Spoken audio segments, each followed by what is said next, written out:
Hi， 大家好，歡迎嚟到 Hi-Fi 發燒台，我係呢388。唔知大家有冇睇我上次條影片呢？有關一套組合，有呢個 CD 轉盤、合併機，加埋呢個電源處理，仲有一對坐地喇叭，成個組合加埋都唔使6萬蚊啊！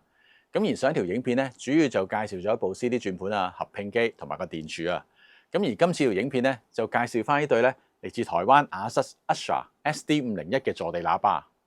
咁未開始之前呢，如果大家睇緊條影片咧，仲未訂閱 Hi-Fi 發燒台咧，就快啲訂閱啦。咁同埋，如果你有啲朋友咧對呢個音響或者唱片有興趣咧，都可以將呢個 Hi-Fi 發燒台咧同我哋分享啊。咁有你嘅幫手咧，我真係萬分感激。好，唔講咁多，去片。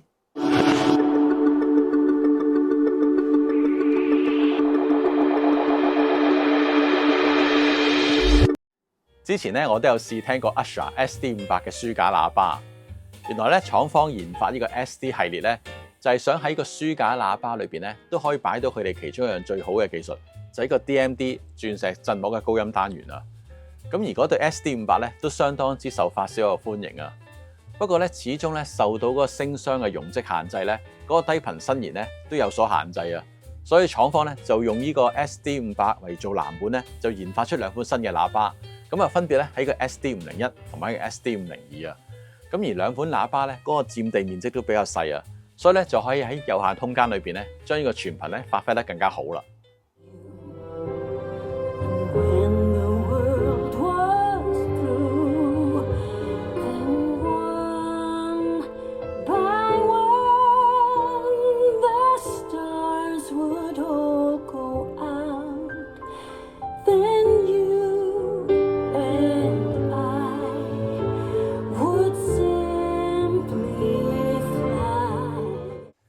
今次咧先同大家分享呢對 SD501嘅小型坐地喇叭，係一對2.5路3單元低音反射式嘅設計啊。高音咧用咗 Astra 最有名嘅 DMD 鑽石振膜單元，振膜咧就有1.25寸直徑，係3層複合式嘅結構，分別咧喺個鑽石、金屬、鑽石，令到高音單元咧喺輕質量之餘咧都有好好嘅剛性啊。咁啊，至於高音單元下低嗰2個單元咧，因為係2.5路設計關係咧。上邊一個咧就負責2.3 kHz 以下嘅頻段，而下邊一個咧就喺呢個250 Hz 開始介入啊。咁所以250 Hz 以下咧2個單元咧都會涵蓋，咁啊令到中音咧更加清晰之餘咧低頻量感咧更加好啊。咁同埋咧呢2個單元咧都係用咗呢個紙纖維同埋呢個玻璃纖維混合式嘅振膜啊。咁係5.5寸嘅直徑，咁睇落去咧都好似個 SD500嘅中低音單元啊。咁其實咧裏邊都經過微調啊，可以話係一款新嘅單元啊，咁啊令到低頻嗰個表現咧更加好啊。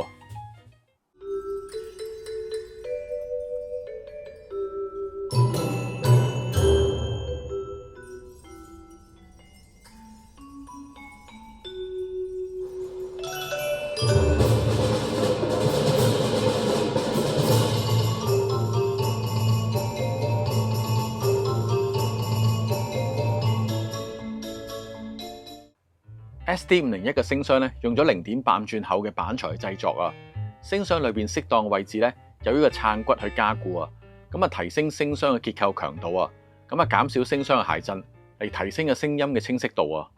另外聲箱嘅前帳板咧係微微向後傾嘅，咁唔止為咗好睇啊，仲可以調解呢個 tie alignment， 有助呢個人聲結像啊、樂器嘅定位啊同埋音場嘅展現啊。咁啊另外咧聲箱係前闊後窄噶。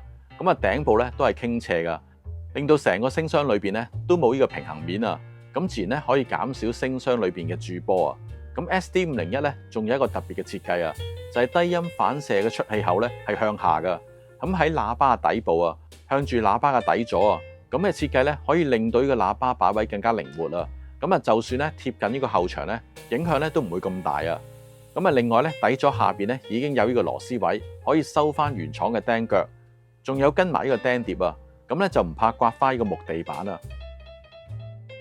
咁啊，最後睇埋個喇叭背後咧，佢係拜 Y 嘅接駁，咁可以咧接到呢個焦或者叉插嘅。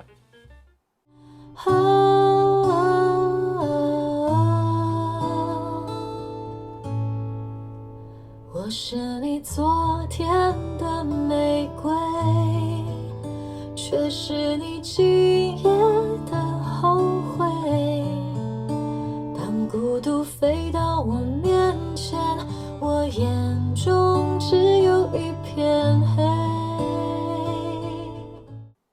今次咧試聽呢對 Usher SD501嘅小型坐地喇叭咧，咁啊除咗之前咧配合呢個 Audiolab 9000系列嘅器材咧，組成一套超值組合之外咧，咁當然啦，我都有試下咧配下其他嘅器材啊。咁我最後咧就試咗配合呢個 Vitas Audio RI101 Mark II 嘅合併機啊。咁嗰部合併機咧，嗰個價值咧超過呢個10萬蚊㗎。咁我發覺咧呢對 SD501咧可以話越強越強啊，絕對唔會話虛不受補啊。咁啊用一部咧更加高級嘅機去推佢咧，佢都可以發揮到咧更加好嘅音質啊！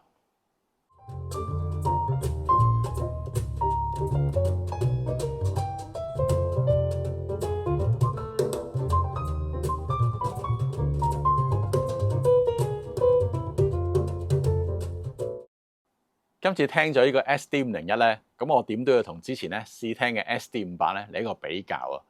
咁我覺得咧呢個 SD501咧，佢更加容易玩得到靚聲啊！點解會咁講咧？因為我覺得呢個喇叭咧，嗰個高音單元咧，呢個 DMD 鑽石振膜高音單元咧，本身嗰個能量感咧都好大啊！咁而呢對喇叭咧，佢有2個中低音單元去綁住啊，所以全頻咧更加平均啊！所以對於唔同嘅器材咧，更加冇咁揀擇啦，更加容易配合到啲器材，所以出到靚聲嘅機會咧會更加容易啊！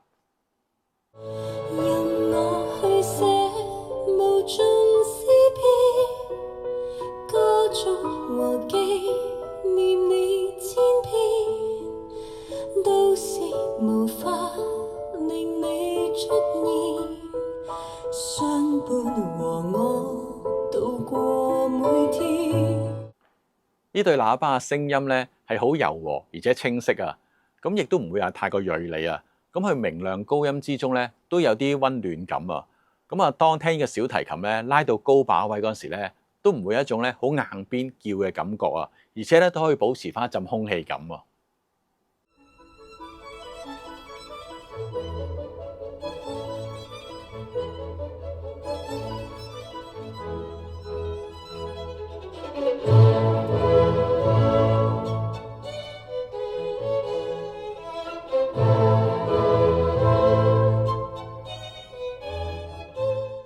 咁我聽咗呢張咧古典吉他嘅 CD 啊，咁啊聽到個弦線咧彈奏得咧好清晰啊，咁而個琴腔發出嚟嘅低頻聲咧有一種和暖嘅味道啊，同埋高音咧唔會話太搶耳啊，有一種好襟聽嘅感覺啊，咁同埋咧當播呢張 CD 咧，亦都感覺到呢對喇叭嘅 tie alignment 咧做得好好啊，因為成個吉他咧嗰個結像同埋定位咧都好清楚嘅。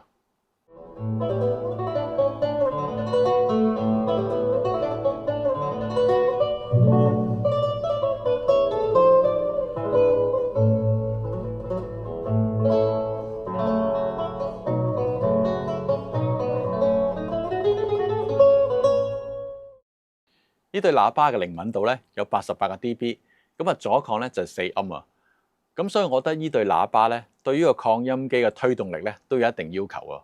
咁如果大家咧發覺聽到呢對喇叭啲聲好薄啊，低頻唔夠雄厚啊，咁我覺得好大機會咧就係一個擴音機匹配嘅問題啊。如果大家咧用呢個原子粒機去推佢咧，我建議咧大家最好用100瓦以上嘅擴音機咧就比較合適一啲。咁當配搭合適咧，你就會聽到好乾淨啊、收放自如啊，同埋好紮實嘅低音啊。咁個低頻咧都好有條理，唔會話混濁噶。咁我聽咗呢張咧 Buchla 第7交響曲咧，雖然未話去到呢個地動山搖，但係播一啲咧咁大動態、咁複雜嘅交響曲咧，呢對喇叭咧都交代得清楚啊。咁如果以價論聲咧，咁我覺得咧都交足功課噶啦。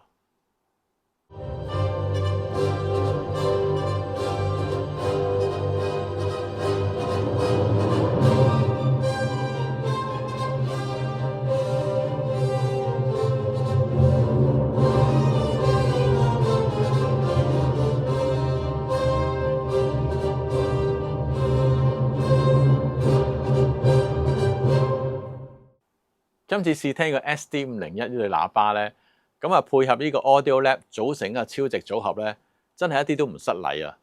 咁啊當然啦，好似我頭先咁講，呢對喇叭咧可以話越強越強啊！咁如果大家玩咗一段時間想升級咧，其實都可以用呢對喇叭嚟到做中心去升級噶。咁啊配合唔同嘅 M 啊，咁喺配合方面咧，咁我覺得呢個喇叭咧都係配合一啲比較上厚聲底，嗰個推動力咧比較強嘅 M 咧就可以發揮得好啲啊！咁我今次咧配合呢個 Vitas 呢個合併機咧，咁我覺得都啱夾噶。不過喺價錢上高咧就唔係幾合襯啦。咁亦都反映到咧呢對喇叭本身佢係有實力嘅。咁啊，主要有啲咩缺點啦？咁我頭先咁講啦，佢唔係一對容易推嘅喇叭，始終咧都係揾一啲有推動力嘅 M 咧，先可以發揮得到佢啊。今次分享咧就差唔多啦。咁如果大家咧想我講多啲咧有限預算嘅器材咧，都可以喺留言欄上高咧留翻一個心心眼嘅燕烏字啊。咁同埋如果大家咧想成為 HiFi 發燒台會員咧，都可以 scan 一下咧畫面上嗰個 QR code啊。好啦，下次見。